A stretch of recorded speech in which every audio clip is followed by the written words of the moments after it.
Please subscribe to Facetv Africa and turn the notification on. Facetv Africa, ẹ jọ̀ọ́, subscribe, hete. Face TV was Swoby. Ọ̀rọ̀ mi ò ní pọ̀, mo kàn fẹ́ sọ̀gbà tí mo rí Murphy Afolabi kẹ́yìn ni.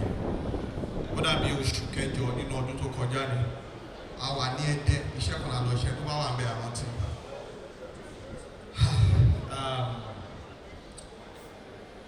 Àjọ wa ni, àjọ àlótú ẹ̀kọ́ náà ni lẹ́yìn ìgbà tíṣẹ́ tán. Àtúnjọ rìn àwọn ọ̀rìn kan díẹ̀. Torí gọ́ọ̀nà tó jẹ́ lọ́sùn báyìí, àwa tó sí ẹ̀. Bí ọwọ́ kẹ́bẹ̀ ní Murphy mọ̀ lẹ́yìn ìgbà yẹn, mo bá alájọṣepọ̀ professionally no doubt. Àwọn iṣẹ́ tí mo bá ṣe, àwọn iṣẹ́ tó stand out ni. I really enjoyed working with him, and the only thing tí mo mọ̀ pa bọ́ ẹ̀ ni pé wọ́n ti sọ mí báyìí, mi ò rí kó bínú rí. Mi ò rí nínú iṣẹ́ tá à ń ṣe because máa ń fi pé iṣẹ́ wa ẹ tí ó bá ní eccentricity kó mú èdè ẹ̀ mọ́. Ó lè máa lè succeed, but boy yìí leader ni. Àwọn tí wọ́n tara Murphy dìde wọn ló ń kà, àwọn tí Murphy encourage wọn ló ń kà, àwọn tí Murphy ṣe fún pé wọn ní kankan lọ títí á encourage wọn, á dúró tí wọn bá wọn ṣe movie wọn ẹni ọ̀pàtẹ́wọ́ ẹni ọ̀pàtẹ́wọ́. You see, ọmọ ọdún mélòó náà là ń sọ yìí, kò dìgbà tí wọn bá pé 80-90 láyé kó tó ṣe nǹkan tí Murphy ṣe lọ́mọdé ààrẹ nǹkan tó ṣe. Ọlọ́run àforíjì àtẹ̀sáfẹ́fẹ́. Àmín. Àwa kẹ́dùn bíbá yìí, àwa celebrate ni o. Tí mo fi wá bíbá yìí, àwa kẹ́dùn. I have come here to celebrate the life of this gentleman Murphy Olawale Afolabi. Thank you very much. Mi ò wá fagídó bíbá yìí. Ó wá yẹ sí ni, ó ti fi kú ṣàgbà mi. Murphy ò kú o. Tó bá dọ̀lẹ̀ rí lórí DSTV. Yes. Àwa ò kì í kú. Bẹ́ẹ̀ni òṣèré òsínmi ni. Thank you ladies and gentlemen. Torí pé ajé ògo wa ò ní wọ́ọ̀kù mọ́. Mọ̀rúfù Ọláwálé Afọlábí, amúra wa ní ọdún 1992 ní ọ̀tọ̀ Èbúté Mẹ́ta. Bàbá làwa máa ń pè é torí pé pure babaláwo ni fún ẹni tó bá mọ Mọ̀rúfù dáadáa. Àwa ò mọ̀ ní Murphy, Mọ̀rúfù bàbá làwa ń pè é. Nígbà tí mo mọ̀ ní ọdún yìí, bàbá mi kọ́ ilé sí ọ̀tọ̀. Òun wá wà lọ́dọ̀ bàbá Jágunró àtàwọn làlámúyì àti àwọn gọ̀lúgọ̀ wọn pọ̀. Mo ṣáà rántí wọn. Bọ̀dá Báraka, ẹ mọ̀ pé mi máa ń rántí nǹkan yẹn. Bọ̀dá Olúwọlé kò. Àlàjá Arúmilẹ́nu wà lọ́dọ̀. Mo fi wá lọ kọ́ ilé kan bómi tí ẹ̀ mọ́ bó ṣe jẹ́. Ó ṣàkọ́ síbi òkè Kétébè. Wọ́n pè mí ní Kétébè. Fáwọn tó mọ ọ̀tọ̀, Kétébè ṣe rántí àwọn Akeem and Co. So bàbá máa lọ ń bá ń gbà yẹn láti bẹ̀rẹ̀ látún advance. Ṣé wọ́n wípé Murphy yìí ló mú bàbá tó bí mi lọ́mọ? Ìyẹn ń lọ ipò ó lọ kọ́ tíátà lọ́jọ́ Dágunró. Èmi mo tún lọ gba bàbá mi lọ́wọ́ ẹ̀. Ṣé wá rí live? Gbogbo wa pọ̀ ògbó yẹn. Ṣẹ́lẹ̀ àtàtì ẹ̀wà bíbá yà kéré àṣetì wa.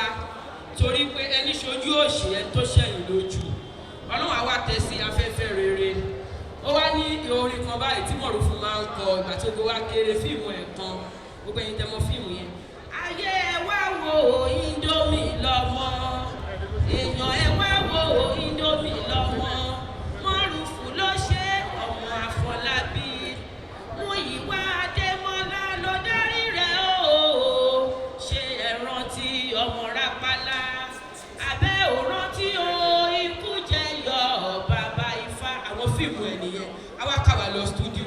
Ìbẹ̀rẹ̀ ìṣẹ̀dá wa ṣe bẹ́ẹ̀. Bójú bá ṣe méjì àwòrán kedere. Mọ̀rúfù Afọlábí pẹ̀lú mákẹ́tà rẹ̀. Ẹ̀fà náà Múyìwá Adémọ́lá.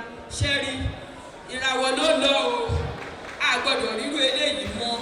Ó make impact. Mannerism. Mọ̀rúfù ti ya fíìmù rí ẹ̀yẹ àwòkọ́ ní 2005. Tá a fẹ́ actress mẹ́mọ̀ pé like àwọn beautiful actor. Ó ní ẹjẹ́ àpẹẹrẹ ambas ṣiṣẹ́. Àpẹẹrẹ ambas ṣiṣẹ́. Mo níta ló ń jẹ́ ambas.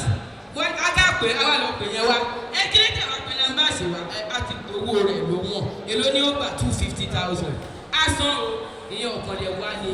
May his gentle soul continually rest in the bosom of Allah. Àjòjì la jẹ́ láyé, Ọlọ́run ò ní fi pa ìtọ́jú. Àmín. Àmín. Àjàbọ̀ sítórì pọ̀ lẹ́ nípa. Láti rọrùn èyí.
jùlé ọ̀run ní kí ọba wọn jẹ. Wàyí mo gbà pé o, àjò nílé ayé, ọ̀run nílé èkó.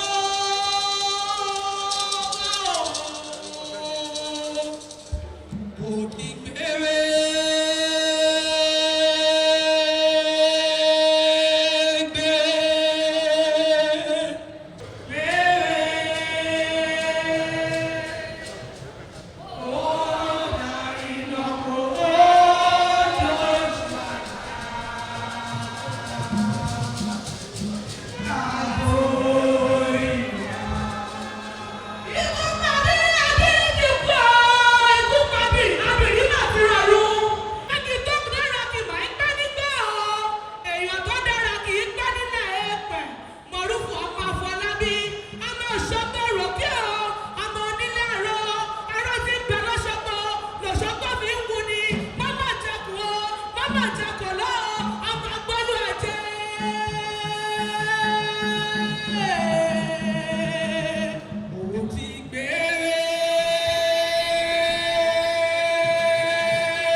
Please subscribe to Face TV Africa and turn the notification on.